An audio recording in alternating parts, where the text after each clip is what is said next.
Well, thanks for joining us today, all, and that concludes this episode of. Carrie. Carrie's got it. See, that's Carrie's signature answer. it. I tried to save you, but No, John, there's no saving. There's no saving.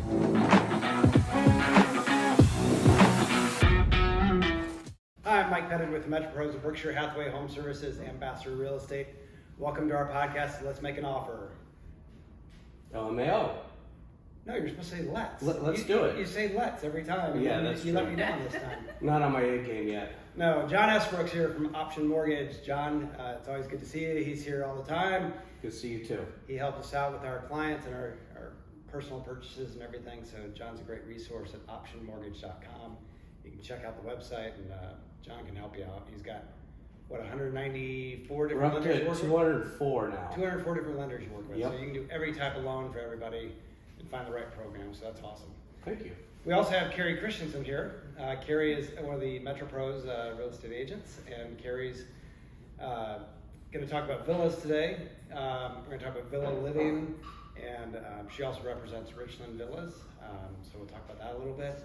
But Carrie, let's kind of start out with your background and how long you've been doing real estate and why you decided on real estate. Okay.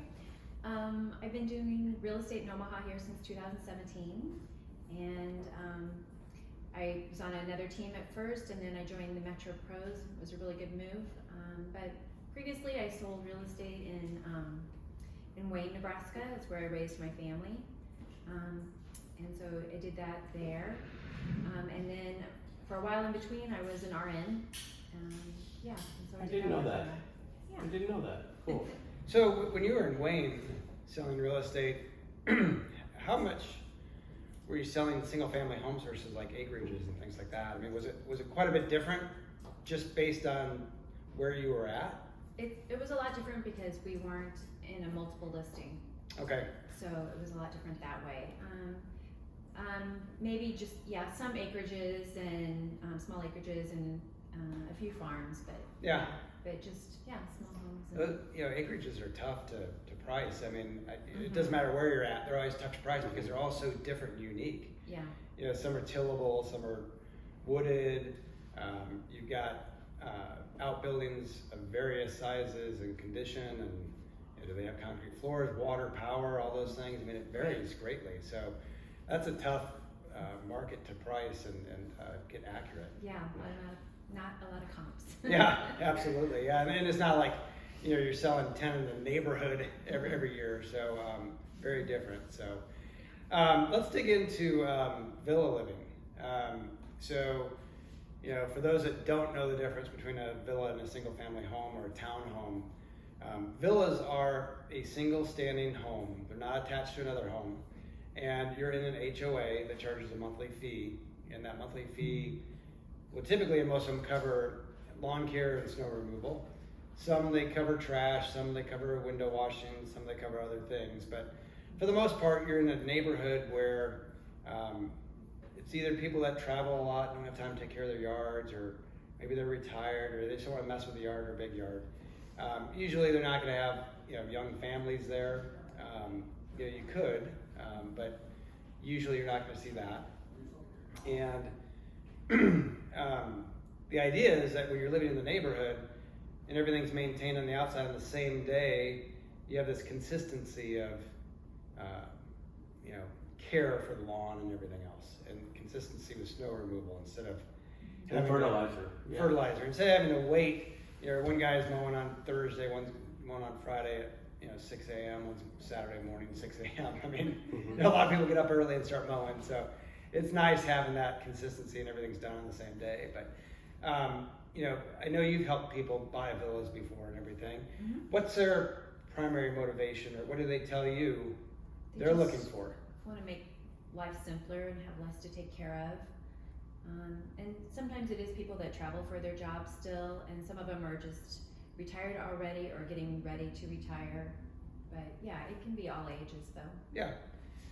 John, as far as financing villas, is there anything different about villas? Same as a single family, as long as it's not a condominium regime. But same as the single family home as you'd find in other neighborhoods.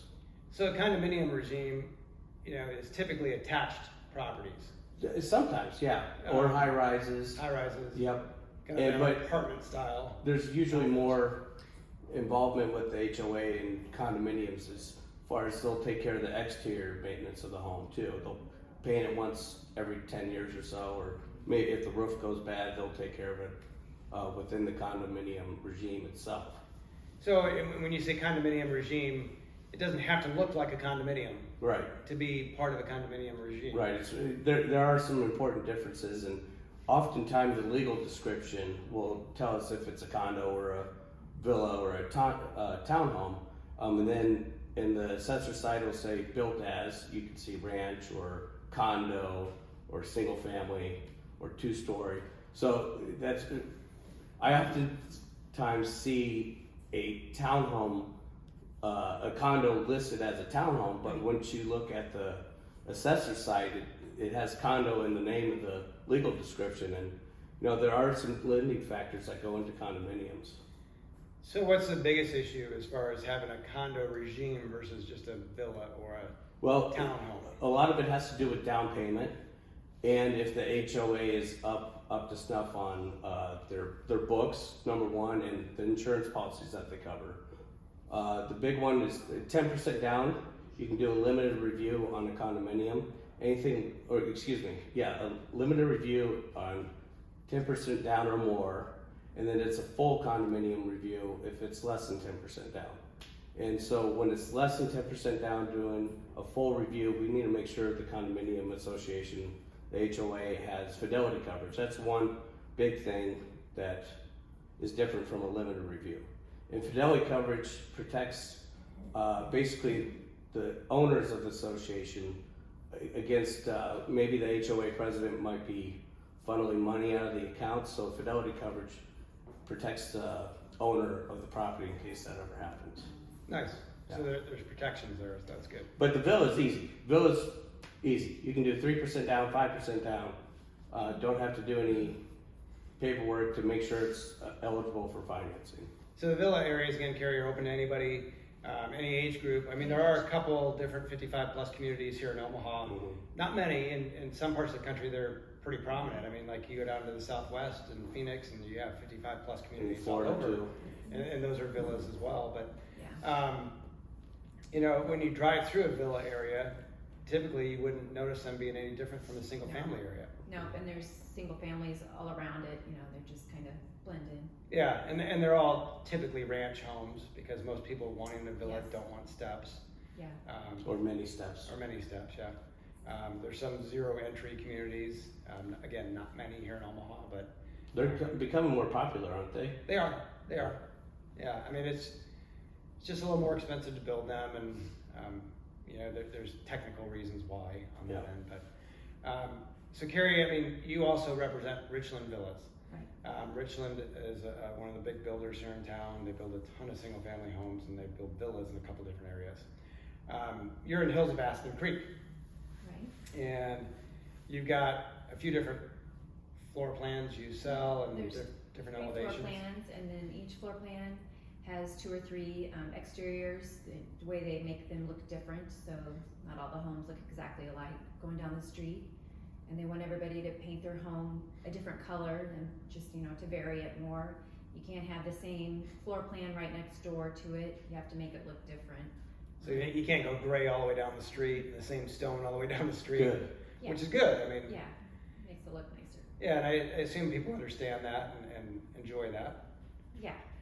How about like finishes and on the inside? I mean, do they have an option there, and do they get to pick things? Yeah, there's this, the standard, what comes in the base price, and then they can go through and we can sit down and price it out and pick all the things they want as far as the type of flooring. If they want LVP or engineered wood floor, and they can upgrade their carpet. They can pick the type of countertops they want. There's different tiers in quartz, or if they want to upgrade to quartz in the bathrooms, they can do that.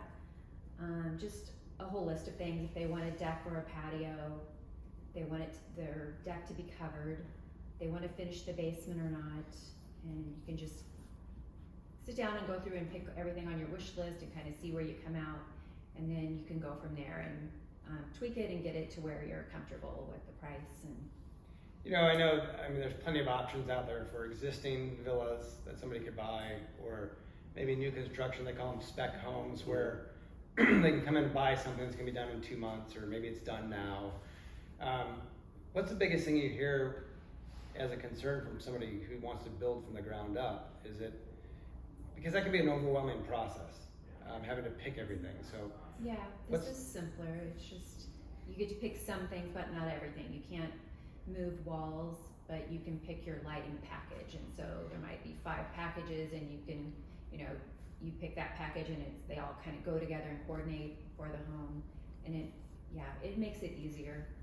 And we'll help you through the process and go to the showroom with you and kind of make sure that everything goes together. We're not gonna steer you wrong. Yeah, I did a townhome development years ago.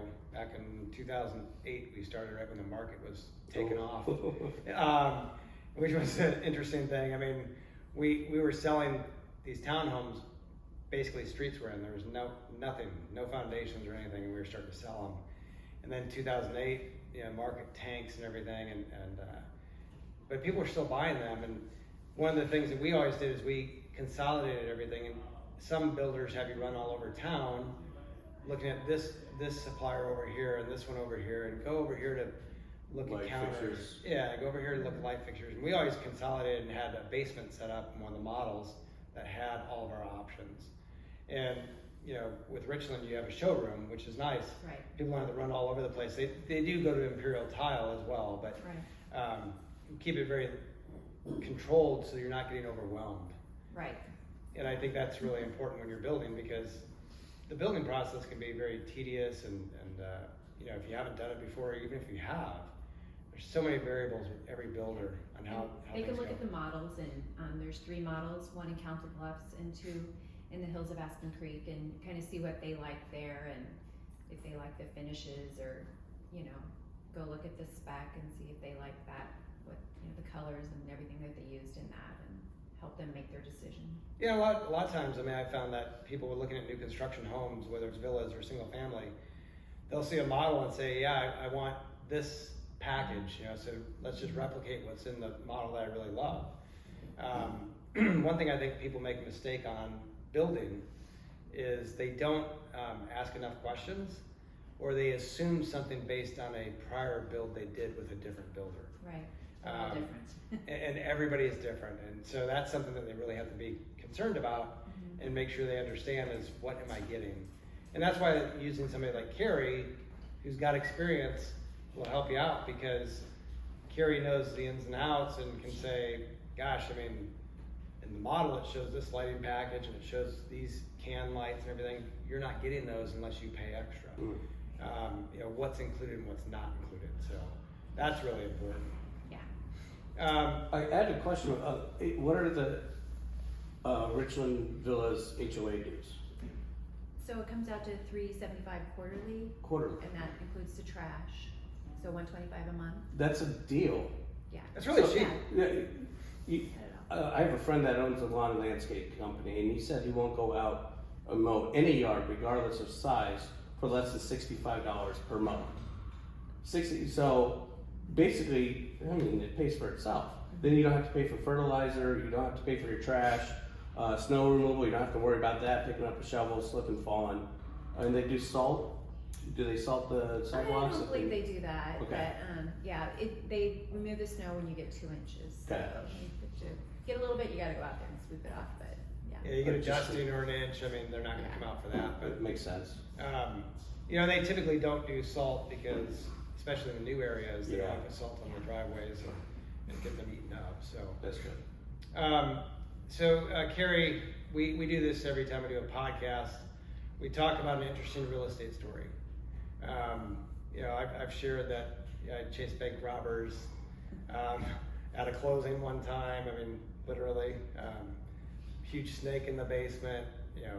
Different crazy things. So, what kind of crazy real estate story do you have, or do you want to share? Well, I was just thinking about one that was maybe a little bit scary, but I was showing a gentleman about 5 houses, and they were pretty nice homes. I got to the 4th one, and it just, there was a hole punched in one of the doors. I wasn't expecting this from the outside. It looked really nice. The lock's missing, and it looks like somebody had busted in one of the doors, like from the garage into the house. And it was just, just kind of gave you a bad vibe when you walked around. Things that the seller should have fixed, but anyway, that's the way it was. And then we went downstairs to take a look, and the basement was all unfinished, and I went down first, and a man comes behind me, and it's all full of boxes and furniture. The whole basement's unfinished, the whole thing. They'd go down the stairs and turn the corner, and I thought I saw a man in the basement, and just after all the other stuff we'd seen, it was just really startling. But it turned out it wasn't a man, it was some type of mannequin with really broad shoulders. That was startling, yeah. Yes, but we both really startled when we looked at each other. Yeah, it was, made us, our hearts race. It's always interesting going out and showing houses and like what you see and what you find and everything. I told the story a while back that we were trying to get a door open in the basement to a room, and it kept resisting and it wouldn't open up. And I'm like, what the heck? I mean, it's kind of starting to pull and shut again. And then this hand comes around the corner of the door. Somebody was hiding in the room in the basement.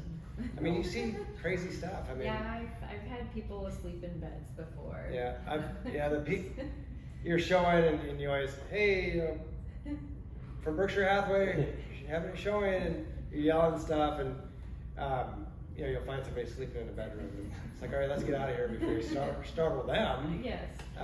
Scare them half to death. Or I was at showings one time, and the owner was there, and he had a pit bull, and the pit bull's like slobbering all over me, just slobbering all over me, and I'm in dress pants, and I'm like, this is terrible. And but it was nice enough.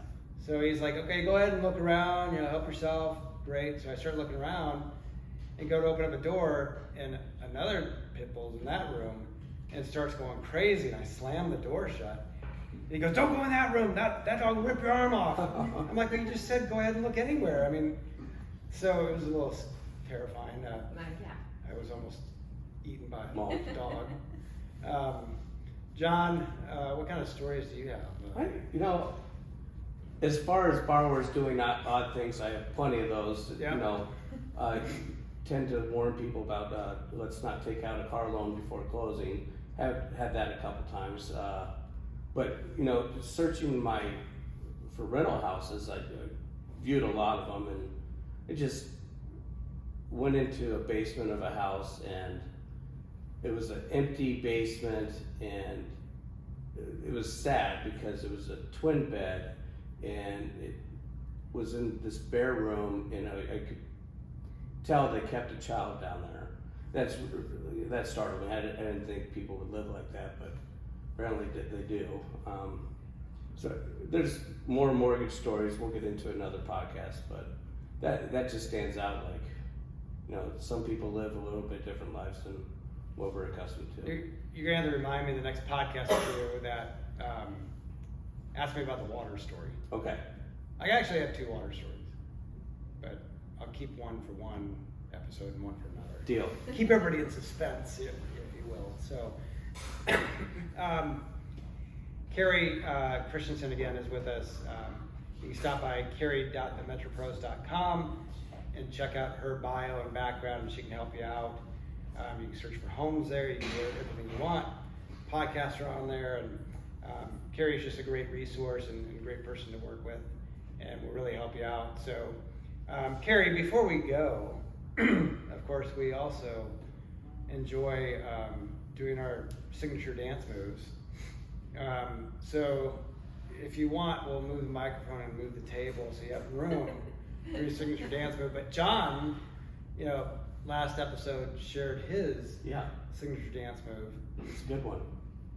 I don't know if you want to repeat it, John. Well, zero turn lawn mowers, Yeah. how you control them. Yeah. Well, that's my dance move. I have a wedding this weekend. I got to come up with a signature dance move. I don't have one. The lawnmower, certain lawnmower, sprinkler.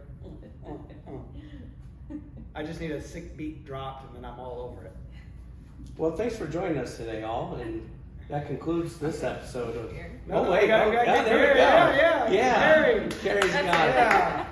See, that's Carrie's singing the answer. I tried to save you, but No, John, there's no saving. There's no saving anybody. So make sure you stop by Carrie.themethropros.com, check out her website, and have her help you out in buying and selling homes. Carrie does an excellent job and really, really great person to work with. So we appreciate you listening, and we'll talk to you all soon.